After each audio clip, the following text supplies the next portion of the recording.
Dude, welcome to the pod. Appreciate you, brother. We're here now. We've been talking about this for a minute. Yeah, man. Yeah. Crazy, Yeah. but it's true. Yeah, how are you? I'm good, man. Yeah, I just washed my car today, pretty much. that's right. Pulled it up over here. Yeah. Had to get some work done. Yeah. Just drove out here. It's not too far from my spot, so we're good. Yeah. Yeah. How are you today? Dude, hold on. Before we get into that, what are you wearing, bro? What is that? Bro, this is my boy's brand. It's called Uncommon Air. Okay. So, like, when I first moved to SoCal, probably, like, 3 or 4 years ago, Uh-huh. he moved with me, too. So, Okay. we kind of just been rocking with each other ever since. And there's some titties on here. Who doesn't like titties? That's a sick shirt. Yeah, bro, and he just threw it to me. So, I want to rock all my friend stuff. Like, Uncommon Air. Then my boy Neeks made this. And, I'm only rocking it for the interview, you know. Dude, that looks fire too. This is fire though. And they work together. Those. Yeah, they work together. Yeah. I had to do it. I had to do it. Like I said, I only wear Uncommon Air or Parlay Exclusively. Yes. All right. I'm gonna get you a shirt. I would love that. I would love that one. You guys want the titty shirt or? Yes, for me, yes, yeah. That's sick, man. That's sick. Or the rated, it's like the hentai the rated PG aesthetic one with the rhinestones. One of these will be perfect. Yeah, honestly, I don't really watch like, what is this, hentai, yeah. anime, or Not that I know like anything that, about it. but Yeah. If that's what it is, bro. We're off to a great start. So maybe we should tell the people out there a little bit about you. You go by DRE. Yes. And I think probably maybe half the people watching right now already are familiar with you. Mm-hmm. Probably the other half aren't familiar with you yet. So that's kind of their introduction to you. So yeah, tell us a little bit about yourself. Like, how do you usually introduce yourself? So I go by DRE, but it's spelled Dre (who). Right. I just thought it looked cool that way, so I did it that way. Mm-hmm. And I'll probably say I'm like a producer / artist. Mm-hmm. Kind of trying to leave the DJ like tunnel vision mode. Right. I'll still DJ, but what I'm trying to do right now is produce and be more of an artist and create songs with other artists. Right. Yeah, so just recently moved out here to LA, born and raised in the Bay, so yeah, I'm ready. Yeah. So you and I spoke on the phone a little bit yesterday and kind of went through your story a bit, so I could, have a better sense of, what we want to tell today. And you had mentioned to me that, like, you originally didn't start out with, as a kid with the intention of doing music, right? Yeah. It wasn't like some people who, since they were 4, they've been Right. Yeah. So the first love for you was actually something else. Yeah. Tell us a little bit about that. I was like damn near about that ball is life, dude. Right.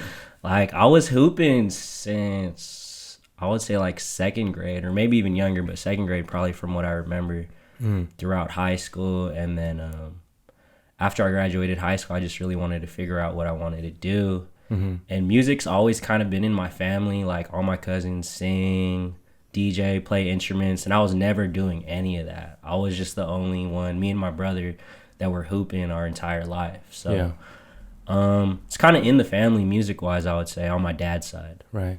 Yeah, so that's kind of where it all started. Like the music was always there. My dad, he was a DJ. I remember he told me he tried to be a producer, but he had me, so he had to choose, You ruined his dreams. I ruined his dream, bro. He ruined his own dreams.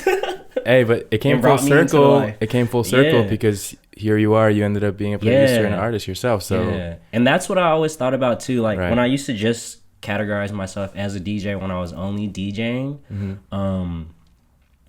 I would always tell people like, yeah, I'm kind of doing what my dad was doing and just taking it to another level. Carrying it on. Yeah, but now I'm just really like taking music to another level and as far as I can take it. Right. Yeah. So I want to pause really quick there because I feel like we didn't maybe give enough justice to kind of like just a high level overview, maybe as I see you. So I initially discovered you through well, we're here in the Audius house in LA, and we've been doing this thing where we've been allowing people in the community, the music community, to apply to take over the house and shoot a music video, throw an event or a party here. And I think you were one of the people that came in through that. And part of the application had a question of like, hey, if you have any YouTube videos, anything for us to look at, please include that. And in that was that Bart music video. Oh yeah, Moving Mean with Daryl. Yep. Medellin, right? Yep. Yeah. So yeah, tell us a little bit about that video. Man, so we shot that entire video on Bart, Right. probably like Sunday night around 10 or 11. So that's kind of like my first single that I wanted to put out as a producer. So it was me featuring Daryl. And even though I'm not on the track, it's basically my track. It's just featuring him. So we thought of the idea of just having all the homies just squat up on Bart. Yeah. Just some real Bay Area stuff and mobbed with it. And it was cool. Moving Mean. Yeah. Moving Mean with it. Yeah, it was cool. It was fun. Yeah. And it did really well. Like that was my first single that I've really released with another artist, which is a goal that I've been trying to do. So Moving Mean is kind of the start of me being a producer and artist. Right. And that was earlier this year. Yeah, sort of your arrival as right. So yeah, when I saw that video, first of all, I mean, just the vibe of it just felt really right. Like it felt very authentic. Yeah.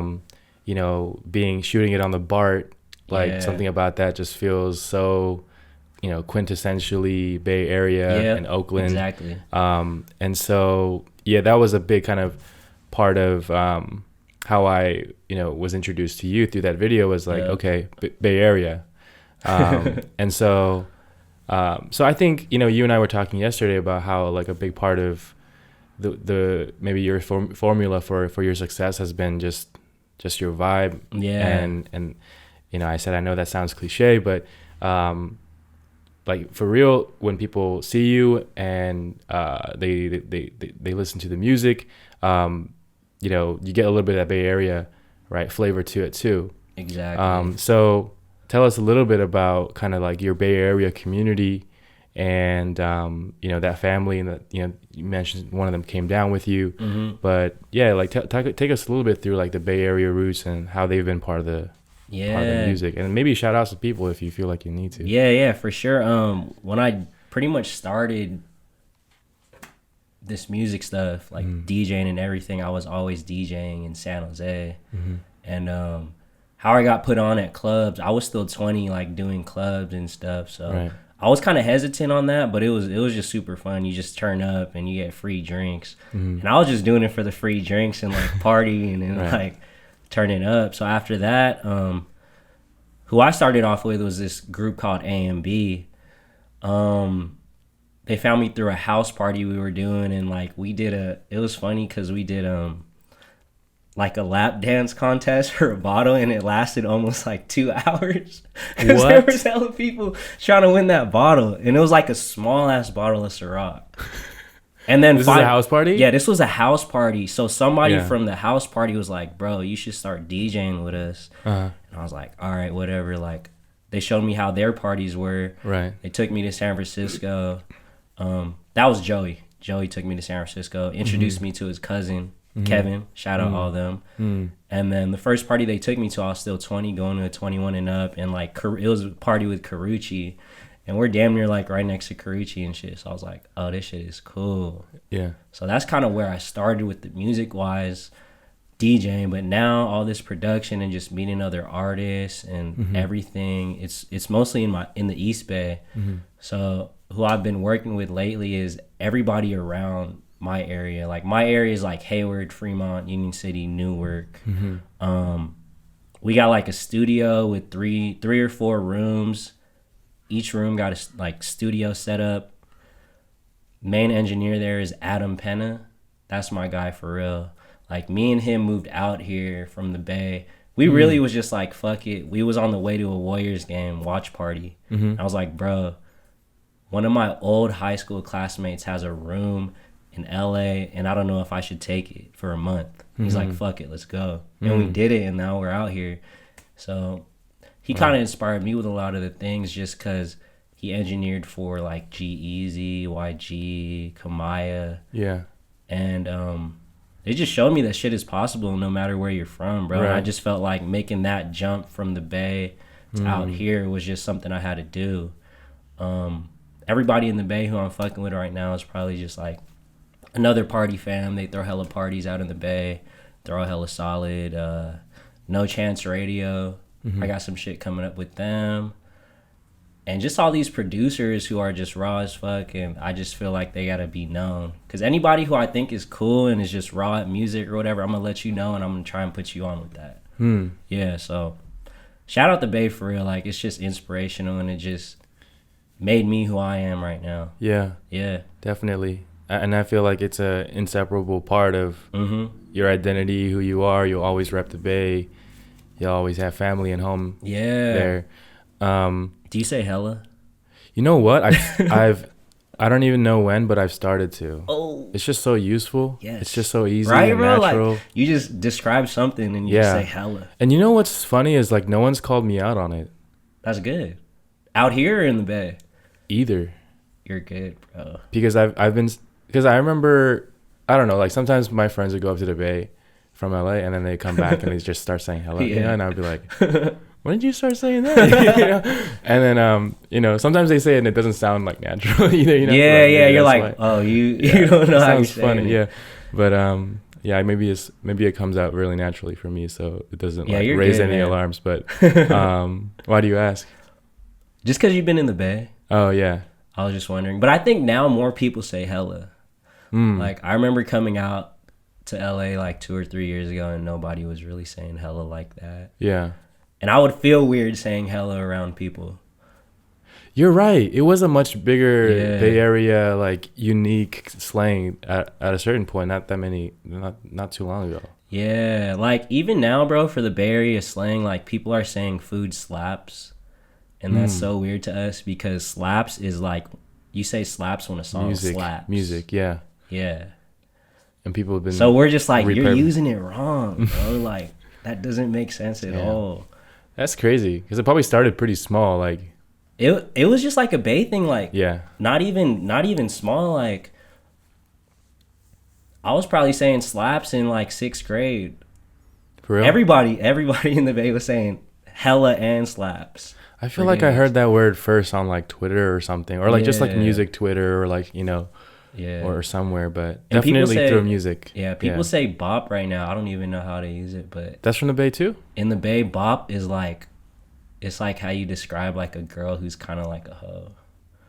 So it's like equivalent like she's to like bop. thought. Yeah. But now people are saying like this song's a bop or this song. I think they're different. I think they're like, I think those are separate. I feel like songs were called bops. Like back in the day. But what do they say bop as now? Like this food. I don't think I don't think people use it like that. I think people say like, oh, that's a bop. Like in reference to a song. Yeah. Or I seen this video that's hilarious on Twitter where like this guy's like, it's like kind of like a meme, and he's like showing his friend his music. Yeah. He's like, hey, you want to listen to the song I made? And he's like, yeah, sure. And he's like, here, check it out. And he's like, it's fire, right? And then that guy's like, yeah. And then he whips out a gun and he's like, hey, bop harder, man. It's kind of about like when you like want you like kind of like show music to your friends, and like you like, hey, it's good, right? Say you like it. Tell me. Yeah, validate me. But that's interesting, man. Yeah, I didn't know that slaps was a Bay Area thing. Yeah. I mean, it definitely is. The thing about the Bay is like we're not really the type of people to just be like, oh, this originated here, we need our credit, you know? But I feel like now people want their credit just because it's been so long. Really? The Bay kind of just needs its recognition. Do you feel like the Bay feels like it's under-recognized? Because I feel like you talk to anyone who knows hip-hop, you talk to anyone who knows rap. I mean, I feel like the Bay has been on the map since, Mac Dre and, going back. Yeah. I would say it's doing real good right now, for sure. So whatever everybody's doing right now in the Bay is solid. Just Yeah. because like it took everybody a while to get over the hyphy movement, just because the hyphy movement was so big and crazy. Iconic, Like yeah. even 3 years or 4 years after the hyphy movement, whenever people thought of the Bay, you were just thinking of like hyphy ass people. So we're in a good place right now, music wise. Yeah. So, yeah, tell me about that, because actually I'm really curious, because that sort of feels like it's still alive to me. Yeah. You know, anytime I'm in a, in the right venue with the right DJs and the right Yeah. song comes on, people still get hyphy. Yeah. Am I wrong? No, you're not wrong. Okay. It's just we don't even describe it as hype anymore. That's just like natural in the Bay. That's just It's just implied. It's just like there, understood. Like, yeah, that's already, because I feel like people who just come out or come to the Bay and they like go to their first event in the Bay and it's cracking. Yeah. They're probably like, damn, this shit is crazy. This shit is wild. This shit Right. is dope. It's tight, you know? Yeah. But that's every party in the Bay that we're kind of throwing and doing. Like, that's kind of how it's been. So it's kind of cool when people come out and do that. So the Bay will always be hyphy in general. Yeah. But the music, I feel like not everyone's making hyphy shit. Like, everyone is coming out and being themselves now and just doing some real cool music stuff. Like, the last show we was at when we were in San Francisco, what was that, like a week ago? Yeah, a week or two. Space 2950. Yeah. Shout out Zach. Shout out Zach. For Yeah. real. Shout out Zach. I brought out Jammy.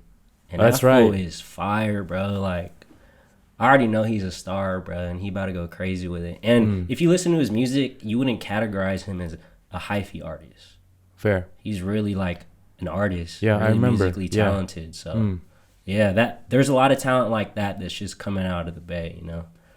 Interesting. Because then you have people like Pilo, and he very much feels like he's, coming down the same lineage of like, that hyphy type of sound. Yeah, I would say he's keeping it damn near alive. like the front runner of the Bay, bro. Right. Like, He's probably the biggest, kinda, right? Kind of the leader with it. And I'm Yeah. not even mad.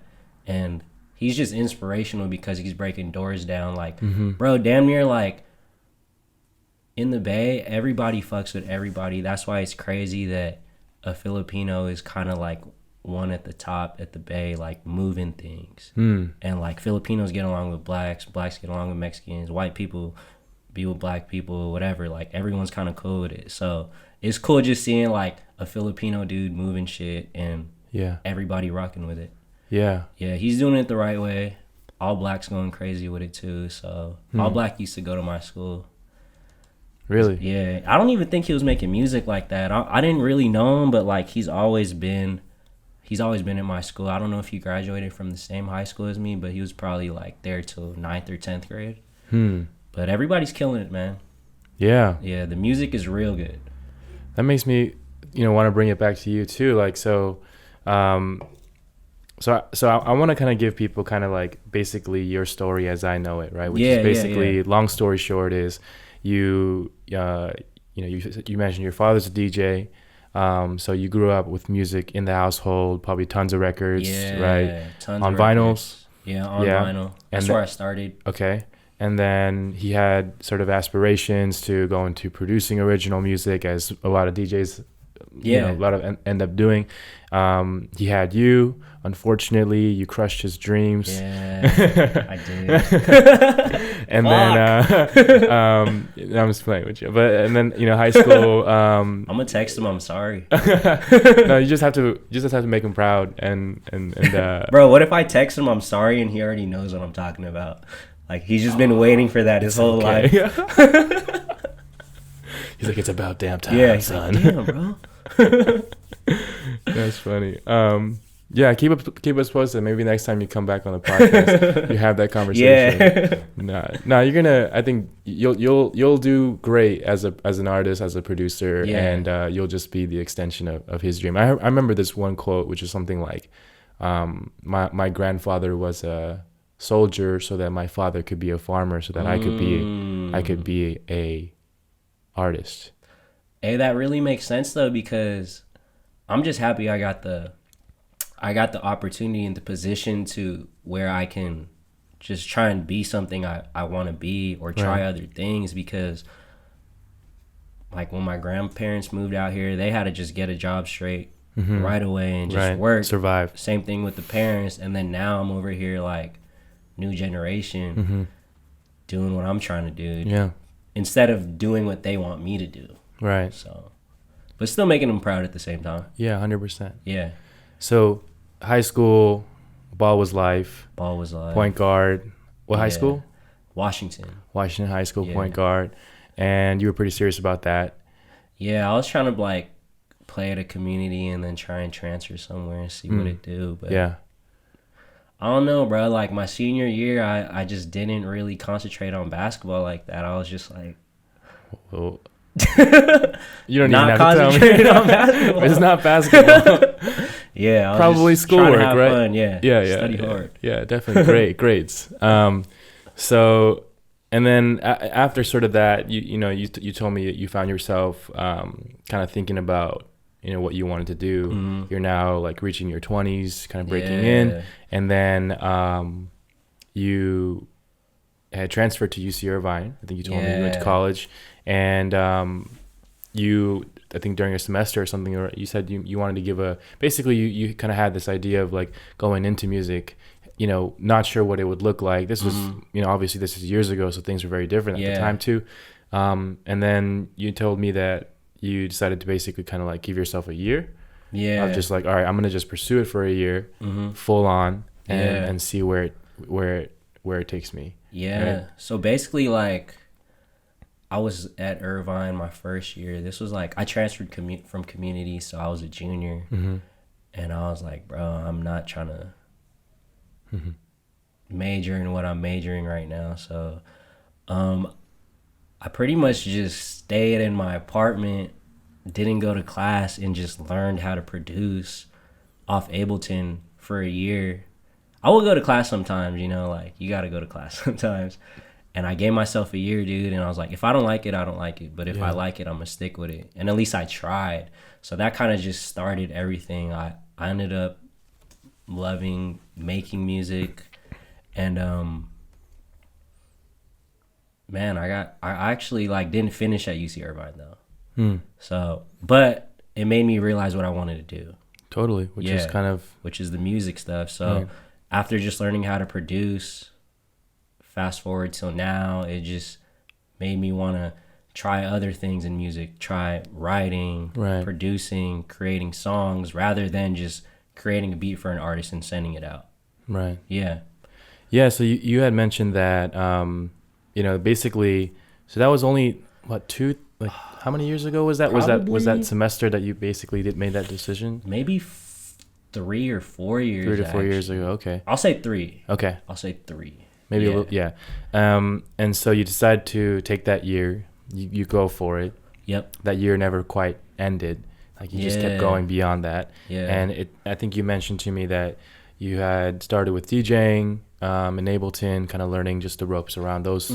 And then you were able to go back to the Bay, start doing shows, promoting parties. One point you brought T-Pain out to the Bay with APF.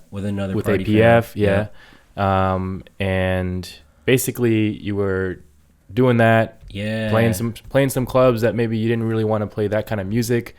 And this was just kind of led you through this process of like trying this, done that, don't know if that's really what I want to keep doing. And this process has ultimately led you to a place where you're like, I think I want to go to LA and really be a songwriter and a song producer and an artist first and foremost, and kind of a DJ and promoter second, or maybe not at all. Exactly. Just because when I started doing all those parties in the Bay, even bringing out T-Pain was cool and being a part of that was cool, but all of that is just doing that for a whole straight year made me realize like this isn't my main focus. It kind of put all my production and what my goals for that were to the side.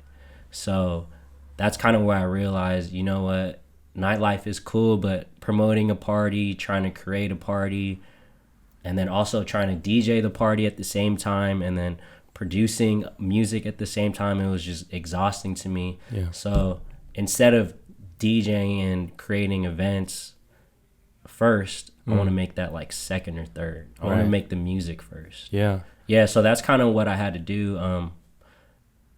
I had a studio in the Bay, but I just felt like I had to get out of there. I had to get out and just grow, because I just felt like everything was plateauing for me from there. Like I would open up, or I would still DJ parties with like big artists, and I'll be at cracking venues in the Bay, like 10, 15. I got that through APF as well, but like relationships weren't being formed with those artists I would be performing with. Right. You're like, oh shoot, T-Pain's here. Yeah. I'm gonna share a stage with T-Pain. Yeah. This is it. Yeah. You know, and then he leaves town, and you're like, did that even happen? And right. I didn't even meet T-Pain, you know, and that's the same thing for like when I was DJing parties in San Jose. Yeah. Who I would open up for would be like YG, DJ Mustard, Trey Songz, Tinashe, like Omarion. But they never led to anything except DJing more parties. It's kind of a mirage. And I just kind of realized all that later than I should have. But I'm okay with it. I finally realized it. So I still do all those parties, but like now you got to pick and choose your things, just because I'm trying to make the music first. I don't want to like, oh, this shit is cool, I should do it, and forget about my goal that I'm trying to reach. Yeah. It's exciting, man, to see, you know, 3 years is not a very long time from the, you know, starting point of basically scratch. I mean, although you do have, you know, music in the family, but, you know, to where you are now. And I think a big theme of kind of what we were talking about yesterday was just basically this has been, to sum it up, one long process of you trying a lot of things and realizing what you do and don't like. And in that process, like basically you're finding yourself and what you want to focus on. So with that, you know, maybe take us into, let's talk about kind of what's coming up, future 2020, future projects, maybe like kind of recent drops. Well, for the rest of this year, I plan on dropping a mix through No Chance Radio, which is like a tight ass collective in the Bay. And then I recently released a single called Lay Low this past summer. Yep, you already know. Oh, bro, and I kind of performed it I was there at the thing. It was it was cool, you know. That's something I want to do as well. So 2020, I do want to start performing my actual music. Like that was damn near the first time I've done it. And the rest of 2020, bro, like I just want to roll out my music in the correct way. Like my production, any song I produce, any song that I'm releasing under my name, I want to do it the right way. I don't want to just drop it and then hope something happens. You know, I want to drop it, have this lined up to push it, have something else lined up to push it, a video. So I think my first single of 2020, it's this song that I produced, wrote, and recorded on. It's called Nothing More, and it's mixed by Adam Penna, my homie who moved out here with me. We don't live together now, but like we're always together. So he's solid, bro. Like he's damn near the best engineer out. So I'm gonna play that for you, bro. But that one's crazy. That one will show like it's real serious out here. So that's what I'm excited for. Just dropping more singles and working with more artists. Definitely. That's the goal for 2020 and what's coming up. A lot of studio time. A lot of time in the lab. And like one of my homies who's a DJ. That's where I realized that I'd rather be working on music, because he's a DJ and he's like, I hate being in the studio. Really? Because he has nothing to do there, you know? He's just a DJ. And I was like, bro, I love being in the studio. Sometimes I love being at parties, DJing, but like other times after I'm done DJing, I'm like, bro, I hate being at the party. Or I'm just like, I don't even want to rather be in the studio. So it's just the opposite, and that's kind of where I figured things out. Got it. Interesting. It's like those moments, you know, that one phrase or that one thing that he said that gave you kind of like a lightning bolt of clarity in terms of where you're meant to be, right? Or what you're meant to do and what you're not meant to do. Exactly. At least at this point. Pretty much, anything that comes up, I just try it, man. Try it, give it a try. Even if I know the answer to it already. How am I really gonna know the answer if I didn't try it? So I don't want to just know for sure. I want to know for sure. Well, man, it seems very clear that over the last 3 years you've like figured out a lot of things. Yeah. You're still in the process of figuring things out, and now it seems like we've had this caught you at a moment where you've kind of reached, a lot of clarity and focus around what you really want to do and what you really want to focus on, which is the songwriting, the production, working with a lot of artists, spending a lot of time in the studio. Exactly. Which all tells me that like your best songs are yet to come, which is crazy, right? To think about future Dre Who, and all the future songs that you haven't heard of yet, but are coming. Yeah. So we're excited, man. It's been great to get to know you and appreciate that. Yeah. Thank you. Excited for you. Just make sure you put all those songs on Audius, okay? Hey, I got you. No, I really got to do that though. I got you. All right, man. Cool. Appreciate it. Dre Who. Thank you. Thanks for coming on. Yeah. You got to do the Kelly bump. I got you. You should know that. We do. I do know it, bro. Yeah. I do know it. Like